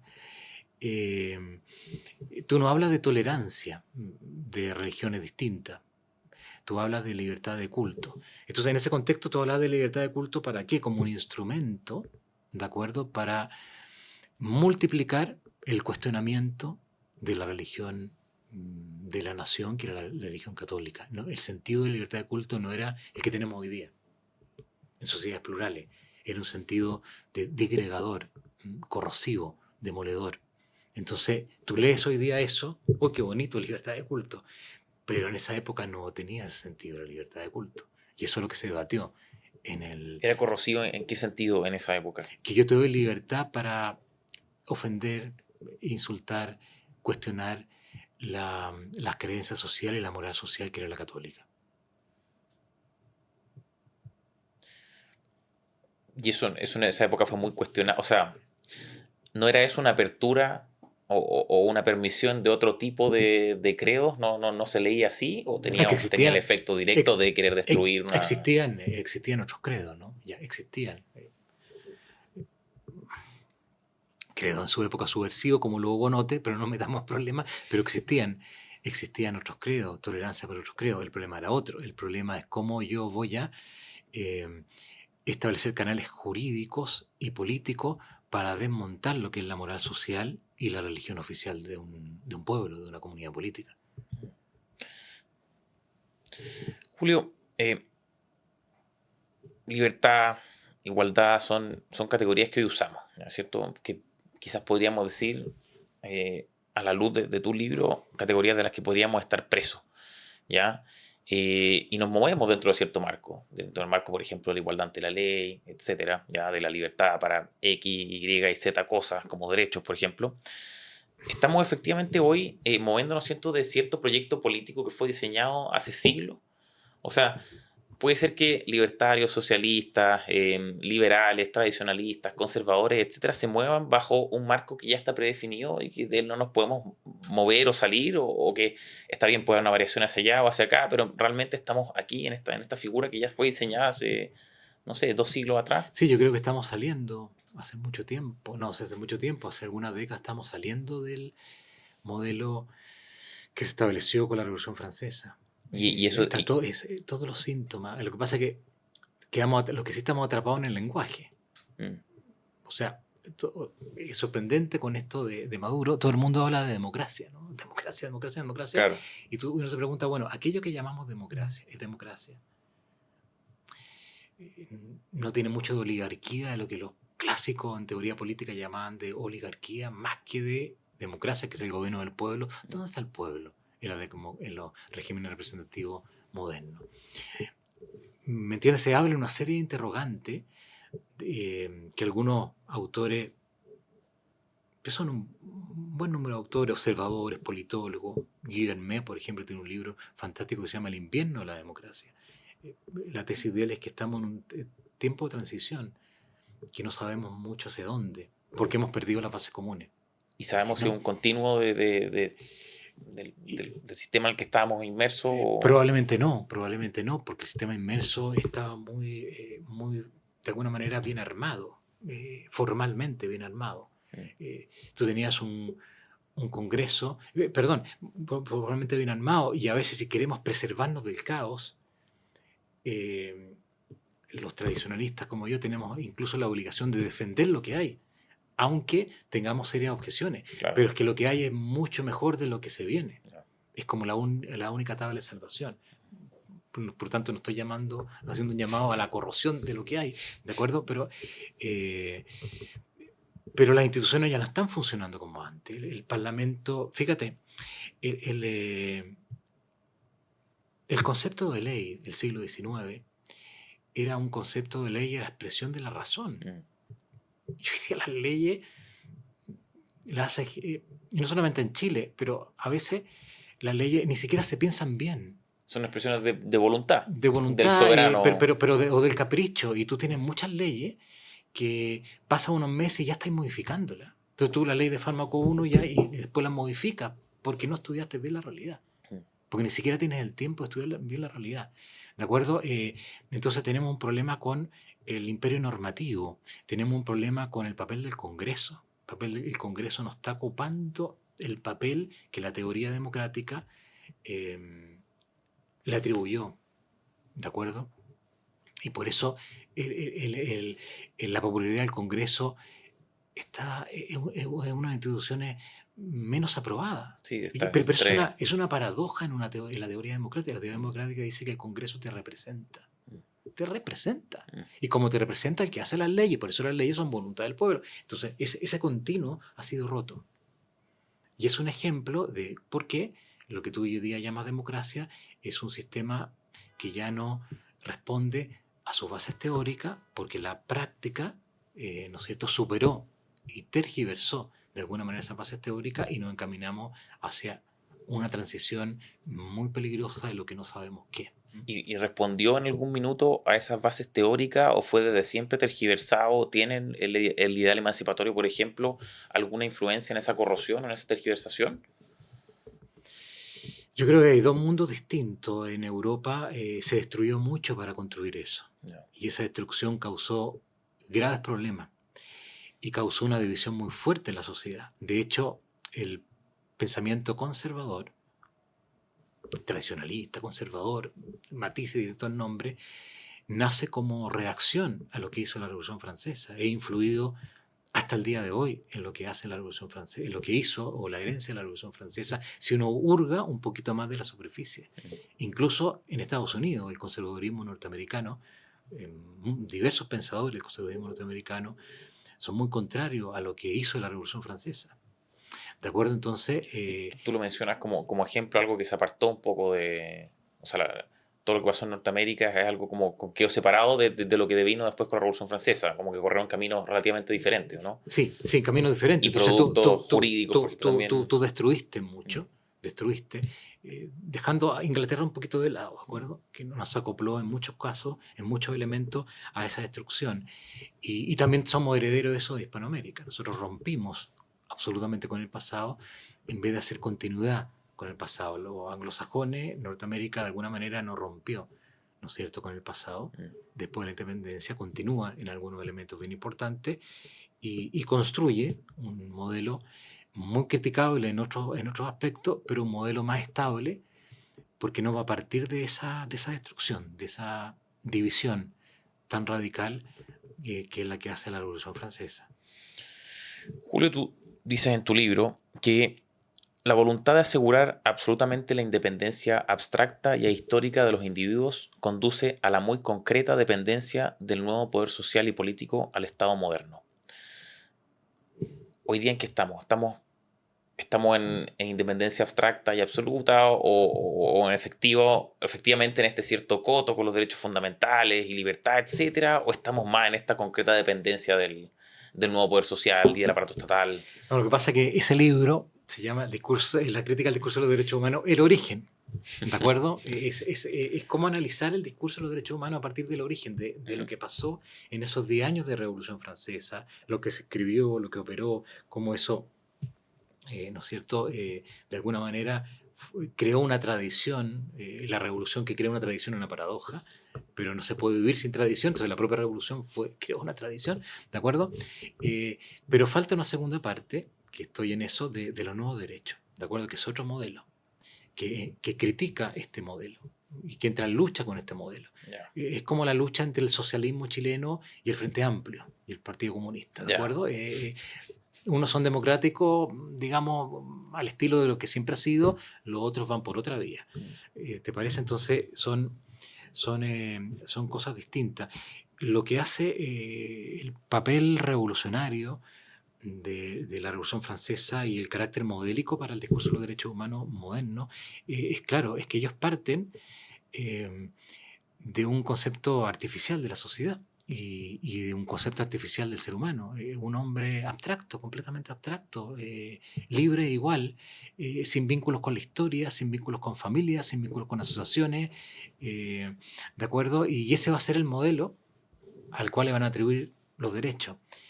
Y eso va a producir también un tremendos problemas después que heredamos nosotros, ¿no es cierto? Y lo estudiamos en el constitucionalismo, pero que heredamos en el mundo moderno, ¿no? Tú dices derecho a la vivienda.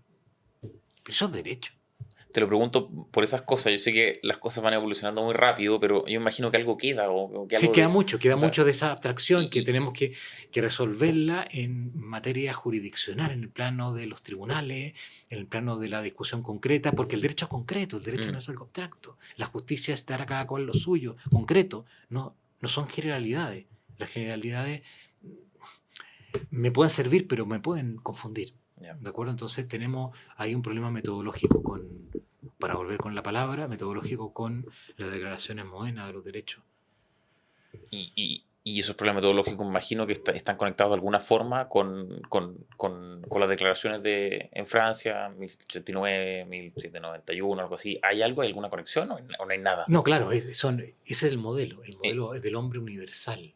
¿De acuerdo? Del hombre universal, eso muy ilustrado, digamos, de la ilustración, de la razón pura de Kant, la razón universal, tenemos valores comunes con toda la humanidad y progresamos todos juntos, pero eso es lo que los nuevos derechos están negando. No tenemos valores comunes, porque la racionalidad no existe, no es común.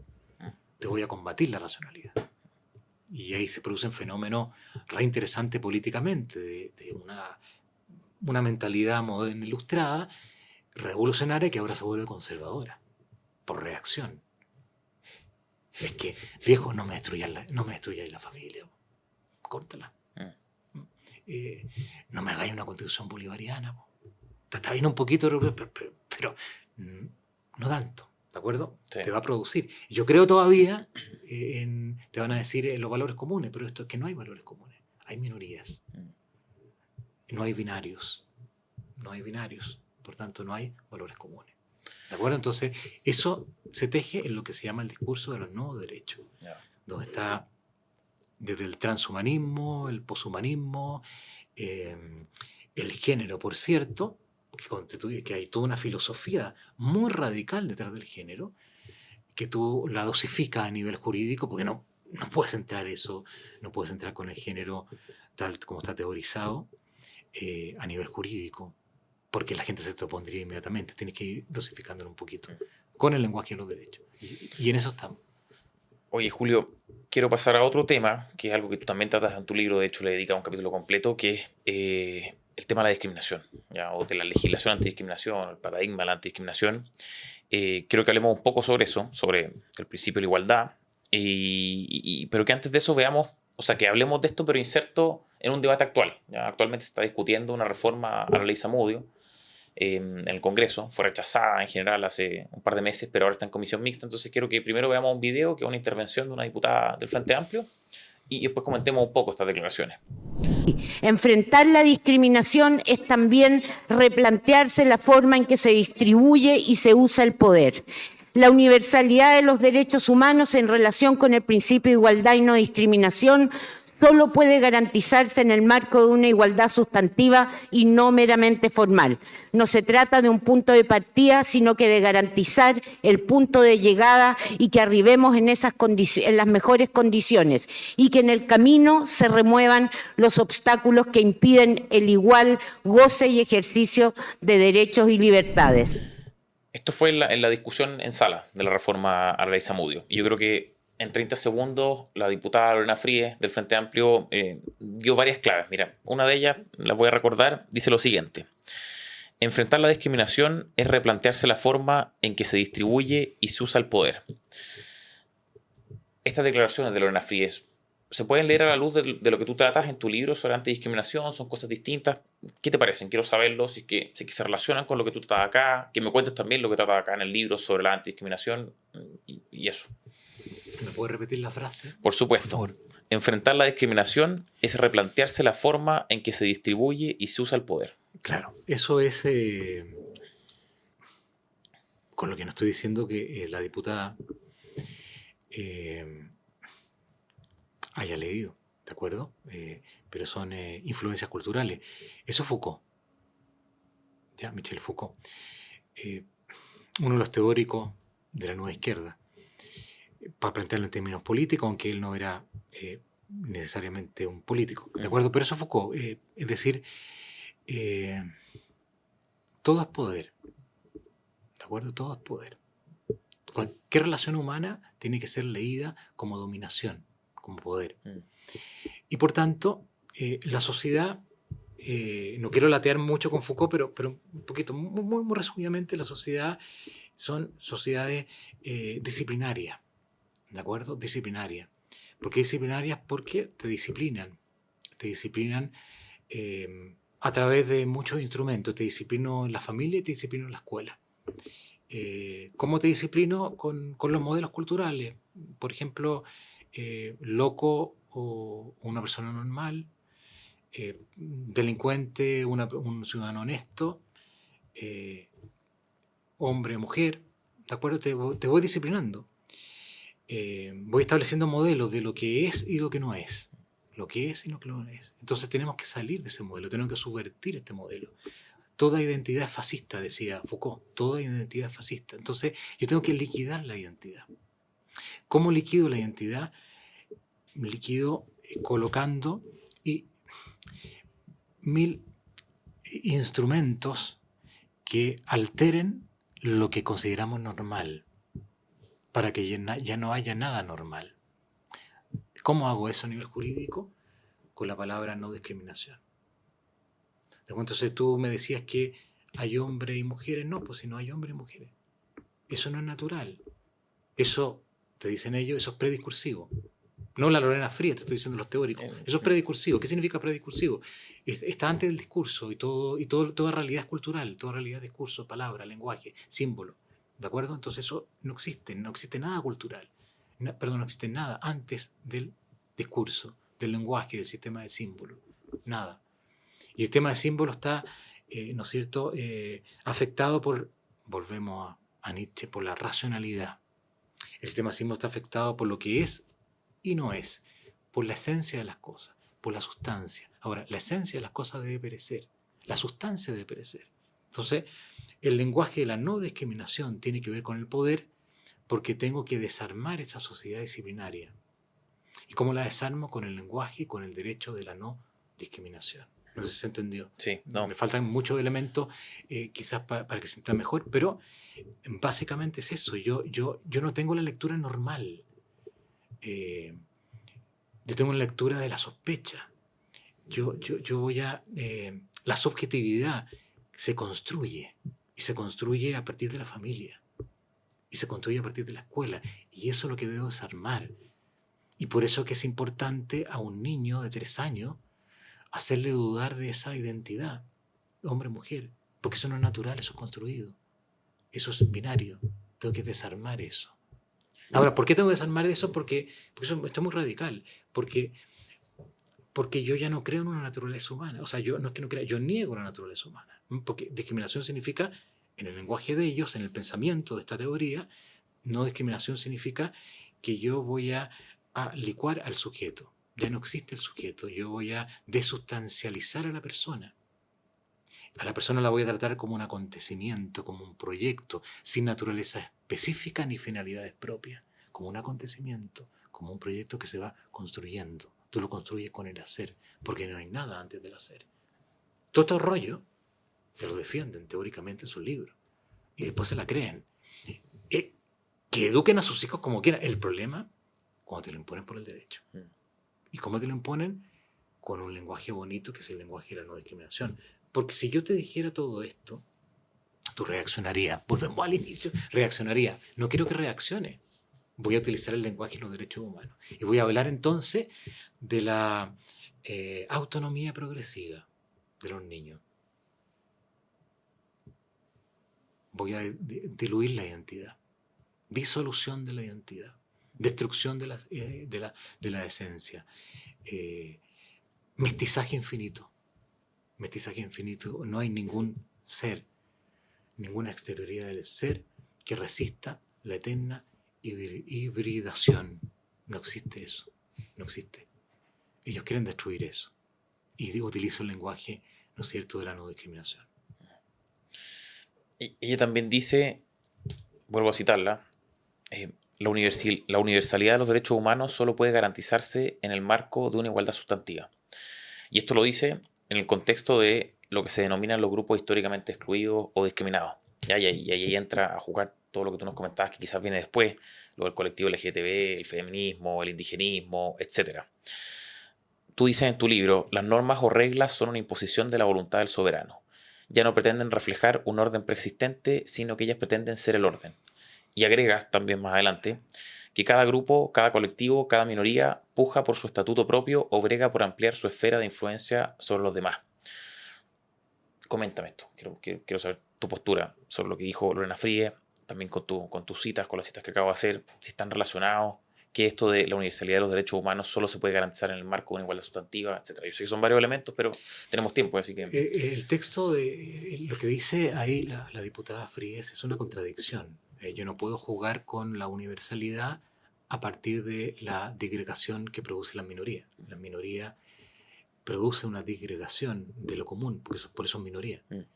Entonces no puedo jugar con el lenguaje de la universalidad. Hay una contradicción, probablemente porque si tú vas a articular el discurso de los derechos humanos radicalmente en la minoría, ya podemos ver el concepto de minoría, pero si lo vas a radicar ahí, en la minoría, se te desarma la universalidad, la pretensión de universalidad se te desarma. Eso es pura particularidad en el fondo. Claro. ¿De acuerdo? Entonces ahí hay una contradicción en ese probablemente porque ella le está hablando no a la gente que arma el lenguaje de los derechos humanos en torno a las minorías, que siempre son minorías subversivas, nunca son minorías no subversivas. ¿En qué sentido subversiva? Subversiva que te pueden subvertir la normalidad. Yeah. Si yo tengo minorías que tengo que proteger, que no te subvierten la normalidad, no me sirven. Por eso que hay muchas minorías que no son tomadas por el Frente Amplio, por la izquierda. Eso nuevamente viene de autores de estos filósofos franceses, que ellos, por cierto, no creo que lean, pero bueno, viene de ahí, ¿de acuerdo? Entonces, hay una contradicción ahí, ¿de acuerdo? Y lo que tú me citas de mi libro, eso está articulado en torno al discurso clásico de los derechos humanos, que es el discurso ilustrado de la modernidad, antes de la posmodernidad, ¿no es cierto?, previa, que es... vamos a tejer el discurso a partir de ese hombre universal y abstracto que hablábamos, ¿de acuerdo? Y vamos a tejerlo en torno al ser humano, pero son modelos distintos que hoy día van a entrar en choque. Yeah. Aunque podría pensarse que uno es el hijo quizás bastardo, bastardo o hijo legítimo, no lo sé, eso habría que pensarlo mejor de esto. ¿Y eso se podría pensar por algo fundado en qué? Fundado en también la cita en lo que tú me dices, ¿no? En lo que reprodujiste en mi libro, fundado en que si el arte del derecho es develar un orden, de alguna manera, y yo compongo ese orden con una realidad que tengo que mirar, es muy distinto a que el derecho sea lo que yo te impongo desde el poder. ¿De acuerdo? Entonces, te voy a poner un ejemplo muy actual. Si yo digo que la justicia de los contratos se cierra por el consentimiento de las partes, que fue el modelo napoleónico de los contratos, el modelo de nuestro Código Civil, digamos, reduciendo mucho el tema, un tema complejo, ¿de acuerdo? Pero hay justicia porque los dos acordamos, y tú tienes una sociedad de masa donde tú compras y vendes a partir de contratos masivos, contratos de adhesión, y entra el tema del consumidor.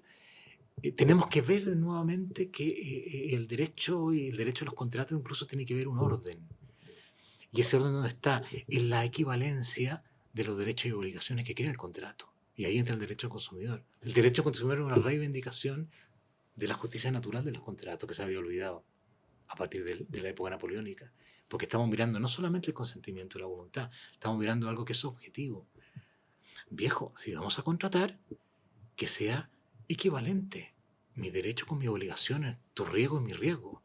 Pero ¿por qué tú vas a aprovechar, ¿no es cierto?, de tu posición de superioridad jurídica y económica para imponerme cosas, ¿no es cierto?, que son absolutamente inequitativas y desiguales. ¿De acuerdo? Entonces, la ley del embudo, como decimos en Chile, ancho para ti, estrecho para mí. ¿De acuerdo? Entonces, la justicia tiene que ver con eso, el arte de lo jurídico tiene que ver con eso. Pero este modelo moderno parte de una ley, que podemos dictar una ley, porque es la voluntad del soberano. Ya no tengo que leer un orden, sino que el orden lo impongo yo. Y eso en el siglo XIX podría funcionar, parte del siglo XX, porque la gente iba al Congreso gente muy destacada, que había estudiado mucho, cuidaba mucho las palabras. Recordemos a don Andrés Bello, ¿no es cierto? En el Código Civil chileno, las palabras muy bien cuidadas, sabía muy bien el lenguaje, pero eso hoy día no ocurre. Entonces quedamos desfasados en eso. Pero uno puede pensar, pero de alguna manera esa voluntad es radicada en un sujeto que va perdiendo el contacto con la realidad, y si va perdiendo el contacto con la realidad y vaya a desarmar la realidad, y después vaya un momento que vaya a desarmar al sujeto. Si no hay realidad, tampoco hay realidad subjetiva, y esa es la nueva izquierda, ¿de acuerdo? Y ahí nace también en ese parámetro el lenguaje moderno de los derechos, el lenguaje postmoderno de los derechos humanos, que está en lucha con el lenguaje antiguo. Y pueden encontrar puntos de comparación o puntos en común en que ambos, como dices tú, ignoran la realidad a la hora de construir, y además buscan imponer cierta nueva realidad a través, por ejemplo, de las normas. ¿Eso es algo que pueden tener en común, o es alguna razón por la cual puede ser uno hijo del otro, entre comillas, o con todas las prevenciones que tengan que hacerse? ¿O van a chocar, van a tensionarse irremediablemente porque son muy contrarios, porque son muy distintos, porque uno aspira a universalidad y otro a... Yo creo que son... o sea, primero habría que pensarlo. Habría que reflexionar sobre ese tema. Hay que pensarlo, porque también entran otros elementos distorsionadores. Tú entran los elementos teóricos, filosóficos, de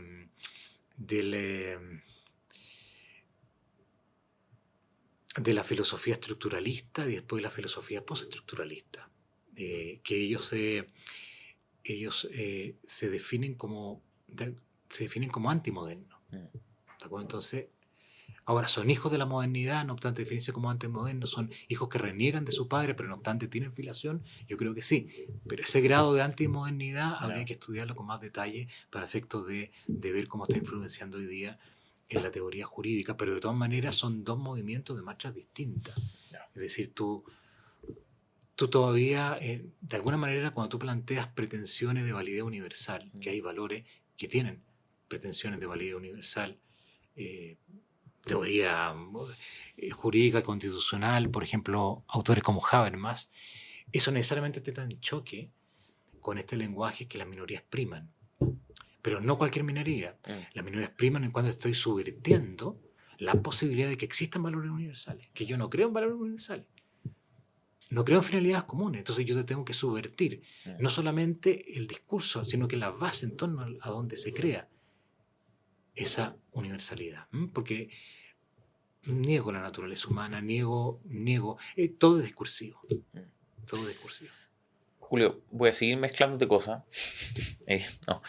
Quiero rematar con lo último que dijo Lorena Fríes, que es que dice que en el camino se remuevan los obstáculos que impiden el igual goce y ejercicio de derechos y libertades. Y como te decía, quiero seguir mezclando cosas porque tú en tu libro dice otra cosa y puede ser que estén absolutamente desconectadas, pero quiero saberlo igual. Tú dices, cuando el socialismo marxista asuma la conducción de los estados, le será fácil establecer el poder totalitario. Los obstáculos más importantes han sido removidos, reconocerá Engels en un célebre pasaje. De nuevo, es una mezcla, pero ¿pueden estar relacionados esto de la remoción de obstáculos? ¿Tú lo dices en otro sentido? ¿A qué crees que apunta ella con esto de remover obstáculos? A ver, yo separaría lo que dice la diputada Lorena Fríes de lo que yo conozco, estudiado de la teoría filosófica, ¿no es cierto?, que influye todo esto, porque no necesariamente yo le puedo atribuir a ella las intenciones y que quisiera cuidarme de eso. Obvio.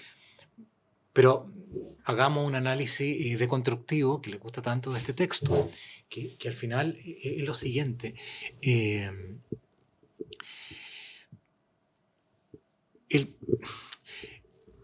La igualdad material del marxismo, clásico del comunismo, es una igualdad de alguna manera muy atrasada. ¿De acuerdo? Muy atrasada. ¿En qué sentido atrasada? Atrasada porque hay mucho más igualdad más allá de lo que quería Marx. Entonces, para Marx, sobre todo no el joven Marx, que hay una discusión ahí, podríamos hablar de un primer Marx o un segundo Marx, el Marx del capital. La sociedad igualitaria se consigue, ¿no es cierto?, mediante la abolición de la propiedad privada, mediante la captura del capital por el Estado. Va a variar un poco propiedad privada, capital, etc. Pero lo importante es que la economía sea colectiva. ¿De acuerdo? Porque para Marx todos los otros fenómenos son de la superestructura, digamos así, y una vez transformadas las relaciones de producción y llegado al igualitarismo económico, voy a lograr el igualitarismo en todas las otras facetas, ¿no es cierto?, muy reducidamente. Pero, bueno, ahí entra toda la historia de Gramsci. Esto no está bien pensado, porque de alguna manera el hombre no solamente es economía, no es economía. A mí me da risa ciertos liberalismos, que es todo económico, porque son muy amigos de Marx, ¿no? La sociedad es económica, puramente económica. Yo creo que quizás leyeran a Marx y van a estar de acuerdo. Dicen que soy súper antimarxista, pero no, tienen que darle una vuelta ahí en ese punto, ¿de acuerdo? Porque el ser humano no es solamente económico. Y entonces, iba a tocar a Gramsci, pero no llevaría muy lejos. Toquemos un autor más cercano, Foucault. Volvamos a Foucault. Foucault, si la memoria no me engaña, fue discípulo de Althusser. Althusser fue un teórico marxista francés que estuvo muy de moda en la década de los 60, 70. Y Althusser lo que hace es una lectura estructuralista de Marx. ¿De acuerdo? Estructuralista de Marx. Y Althusser influye en Foucault para que se vuelva marxista, y Foucault entra al Partido Comunista Francés durante 3 años. Y después se sale del Partido Comunista. Porque ya estaba atrasado el marxismo. El marxismo, esa igualdad del marxismo, es una igualdad que necesita ser más radicalizada que la igualdad en el alma humana, que la igualdad entre las especies, es la igualdad entre las naturalezas, es decir, sin naturaleza. Y eso es lo que va a teorizar la filosofía postestructuralista, entre otros autores, y que va a influir después en la izquierda norteamericana y en alguna izquierda europea, y por correlato, ¿no es cierto?, en lo que queda el postre, en la izquierda chilena, ¿de acuerdo? Es lo que queda el postre, porque tampoco tienen... Entonces, cuando ellos hablan de igualdad sustantiva y hablan de la no discriminación y hablan de la minoría, no están hablando de la igualdad universal. La igualdad universal es el último espacio de igualdad de la ilustración moderna o de la modernidad, que es el marxismo. ¿De acuerdo? Mm. Es igualdad universal. Estamos hablando de otro tipo de igualdad, más radical. ¿De acuerdo? Estamos hablando de que yo no creo que exista el ser, o sea, en todo ser hay una presencia del no ser. ¿De acuerdo? Derrida, en todo presente hay un ausente, hay una huella de lo ausente. ¿De acuerdo? En todo, en cualquier concepto que yo te diga, para no meternos en el tema del significado, toda esa filosofía que hay detrás, que lo entienden solamente ellos, pero no deja de ser interesante como explicitación de lo que ellos pretenden. En todo concepto está lo contrario. ¿De acuerdo?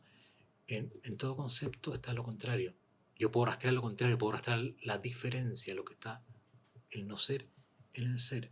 Entonces, yo tengo que rastrear lo contrario. ¿Y por qué tengo que rastrear lo contrario? Porque yo te he discriminado con el lenguaje. ¿De acuerdo? En todo concepto yo te he discriminado lo que no digo en el decir del concepto.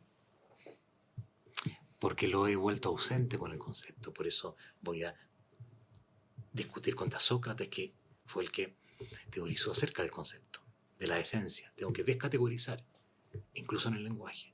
De ahí nace, ¿de acuerdo? Entonces, eso es discriminación. Todo es fluido, todo es caos, eso es discriminación. Entonces, cuando yo hablo de la igualdad sustantiva, ¿de qué estoy hablando cuando hablo de la igualdad sustantiva? Estoy hablando probablemente de esa igualdad que me permite destruir la esencia y la diferencia entre los seres, entre las especies, entre un ser humano y otro ser humano. Y de ahí nacen todos estos proyectos de ley. La ESI, todas estas cuestiones, los derechos antiespecistas, en fin, de ahí nace, estoy disolviendo, estamos en este proceso, esa es la igualdad sustantiva. Disolver, ¿de acuerdo? Deconstruir la sustancia. Entonces, claro, Marx queda como un niño de pecho. Marx no pensó en esto. Algunos dicen que sí, los manuscritos de 1844, pero bueno, eso ya es otra discusión. Pero en la discusión dentro de la izquierda, Marx ya no te sirve. Estamos en otra onda. Estamos en una rebelión contra el ser, por decirlo en términos clásicos. Estamos en rebelión contra Dios. Y la obra de la creación, estamos en rebelión contra eso. Estamos en rebelión contra el orden, no creemos en eso. Lo negamos y te lo vamos a intentar destruir. No puedo en la realidad, porque la realidad existe a través del lenguaje, a través de estrategia, la deconstrucción derridadiana, etc., a través de múltiples estrategias. Te voy a dar un solo ejemplo de cómo esto llega en la realidad. Una de las estrategias típicas es alterar la forma, alterar la esencia de las cosas, a través del lenguaje, lo altero, y resignificar las cosas. Yo resignifico. Un ejemplo, la Plaza de Dignidad. Todo el mundo hablaba de Plaza de Dignidad. ¿Qué es lo que es la dignidad? La dignidad es, digamos, ontológicamente, el término dignidad nace para expresar la grandeza de algo, el esplendor de algo, la plenitud de un ser. Entonces digo, el ser humano es digno porque hay una plenitud ontológica que no tienen los otros seres. Tiene racionalidad, tiene un alma inmortal, etc. ¿De acuerdo? Tiene libertad. Eso es la dignidad. Pero yo digo, Plaza de Dignidad, ¿a qué? A una plaza destruida. A una plaza que yo agarraba las flores y las destruía. A una plaza cochina, pintarrajeada. A una plaza que yo quería derribar, ¿no es cierto?, la estatua de Baquedano. Eso es disolución de la forma y resignificación a nivel simbólico. Y a eso le llamaba la Plaza de Dignidad. Es lo contrario a la dignidad. Lo que pasa es que te están diciendo que la palabra dignidad te está escondiendo, está discriminando un sentido. ¿De acuerdo? Este sentido que tú relatas, claro, sobre lo que era... que es el sentido inverso. Y yo ahora digo dignidad, lo que está destruido, lo que es feo. Y quería mantenerlo así. ¿Te acuerdas que hubo un día en que pusieron flores ahí? La mitad y la sacaron al tiro. Mm. Había que destruir eso. Porque yo estoy deconstruyendo.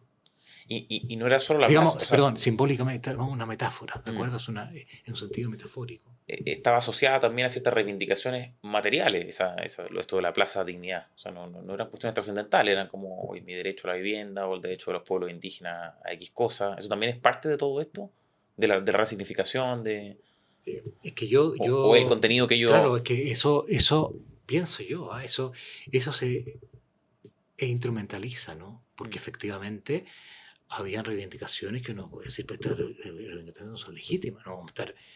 La promesa de la economía chilena era, vamos a hacer milagro alemán, 30 años, y después de 30 años no va a tener las mismas cargas que tenía la generación anterior que reconstruyó el país con mucho esfuerzo. Mm.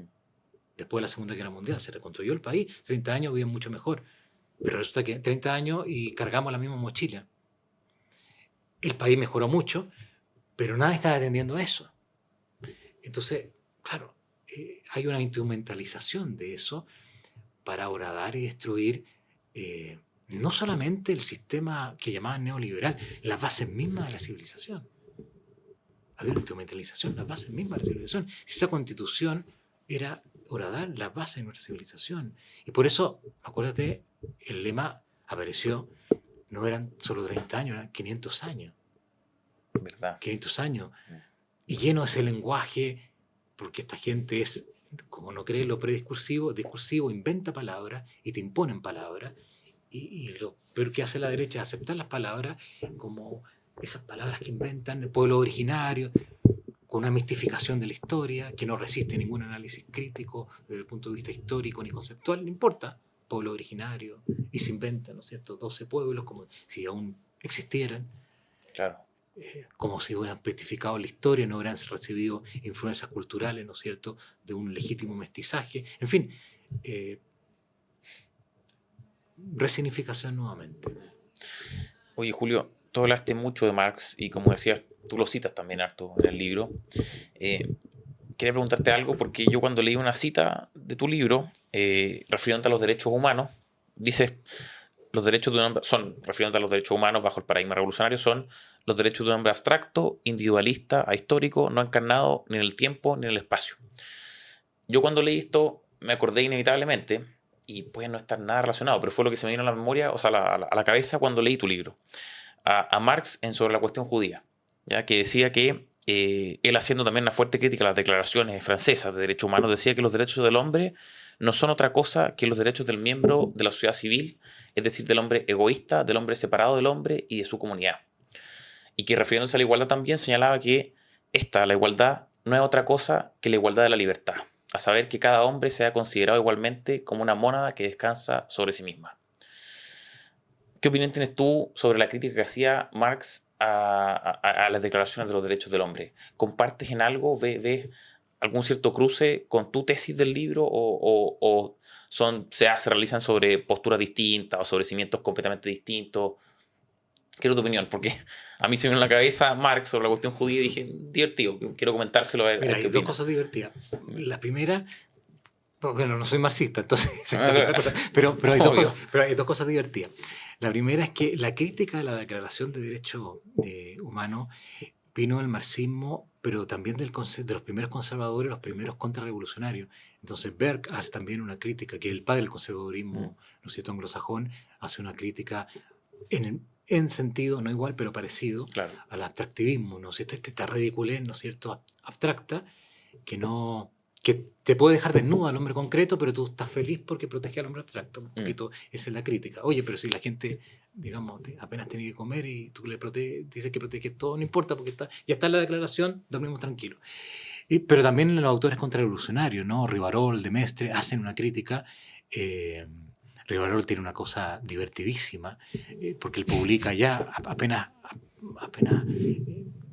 después va a tener que emigrar porque lo iban a matar, ¿no es cierto?, en un diario ahí en Francia, hace un juego, ¿no? Hemos decretado que mañana va a salir el sol, hemos decretado que puede salir la luna.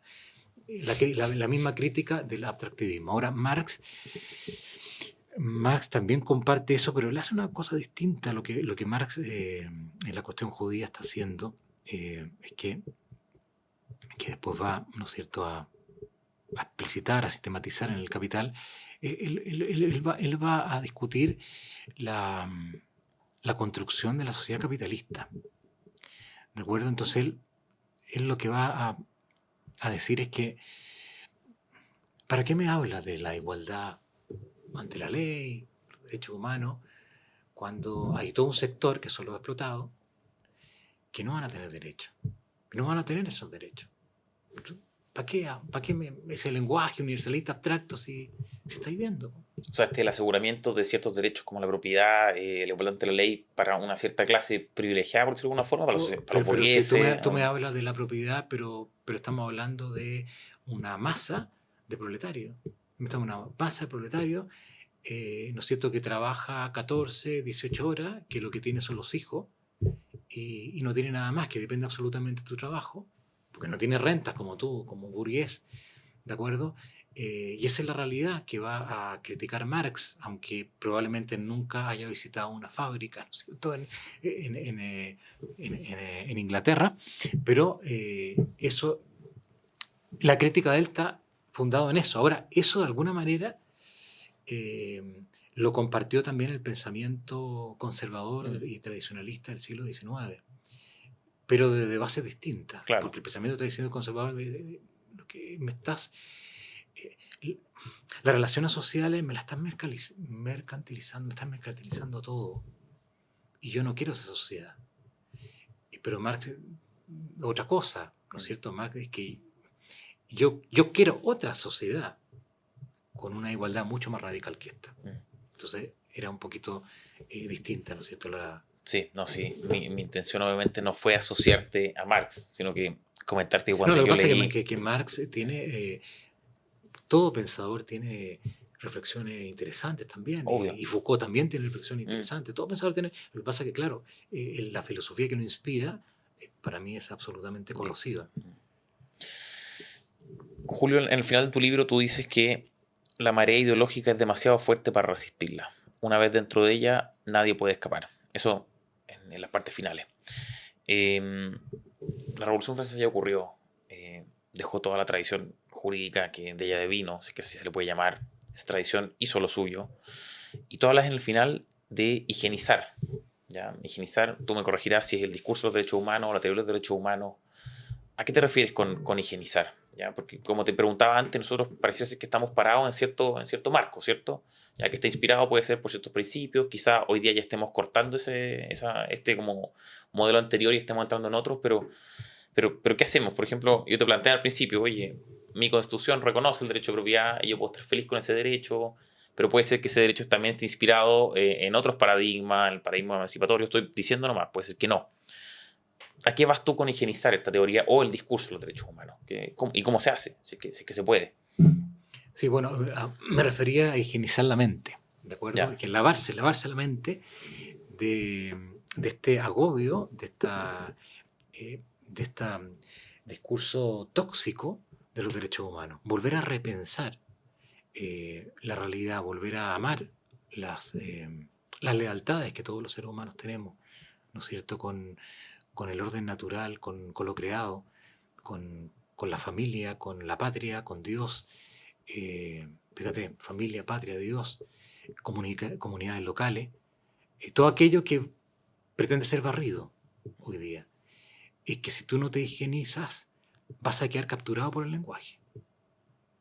Y por eso la importancia de hacer un trabajo de higiene. O sea, De higiene lógica, de higiene de atreverse a defender aquello que amamos. ¿De acuerdo? De volver a defender el orden natural. Y esto a niveles que son increíbles, porque hoy día tú puedes decir, esto es normal, y alguien te puede decir, ¿pero por qué hablas de normal? ¿Por qué hablas de normal? Entonces tú dices, esta persona ya está siendo carcomida por el lenguaje. Entonces, el trabajo de higiene es un trabajo para uno y también para los otros. Intentar que no seamos influidos o por ese lenguaje. Y eso para mí es de capital importancia para el futuro. Oye, Julio, tu libro, este libro, trata sobre muchas cosas más. Acá hablamos solo sobre un par. Yo te mezclé muchas cosas, así que imagino que fue un desafío para ti tener que ir discriminando, digregando, etc. Antes de despedirnos, quiero que nos digas dónde se puede comprar este libro. No es nuevo, ¿ya? Pero para mí sí es nuevo. ¿Dónde se puede adquirir? Y eso. Y si es que se viene una segunda versión. Mira, ese libro fue publicado en 2017 por la editorial española Tirando Blanche y tengo entendido que está agotado. Probablemente, no sé si tendría que pensar una segunda edición, pero ahora estoy trabajando en un segundo, que sería una especie de segundo tomo, ¿Ya? que son los nuevos derechos, que es en el fondo, ese es el origen. Pero hay que hablar ahora de lo que está pasando ahora con ese discurso que nos podemos sorprender. Las finalidades que hay detrás de ese discurso, la finalidad destructiva, la agresión al género humano. A través del lenguaje y los derechos humanos. Yo creo que ese punto es de vital importancia también porque nos da herramientas conceptuales y retóricas para enfrentar esto. Si el tema de esto es que es cuando te pillan sin las herramientas retóricas y lógicas para enfrentarlo. Y empieza la resignificación. Entonces yo voy a controlar la mente de tus hijos y a eso lo voy a llamar autonomía progresiva y te quedas paralizado. Entonces legislemos solo autonomía progresiva. Voy a hablar de la libertad y te voy a sacar una ley que te da 19 conductas nuevas que te impongo. Pues eso no es libertad, pues. Me lo estás restringiendo la libertad. Pero yo voy a utilizar el lenguaje de la libertad. Entonces, todo eso hay que higienizarse. ¿Y eso va a ser tu libro siguiente? Sí, hay que un trabajo de higiene. Oye, Julio Alvear, muchas gracias por estar con nosotros en FNM y esperamos tenerte en una nueva oportunidad, ojalá antes de que salga este segundo libro. Y eso, gracias, Julio. Listo, muchas gracias, Francisco, por invitarme. Y gracias a todo el público que sigue nuestras entrevistas. Nos vemos en la próxima, que no sé cuándo será. Adiós.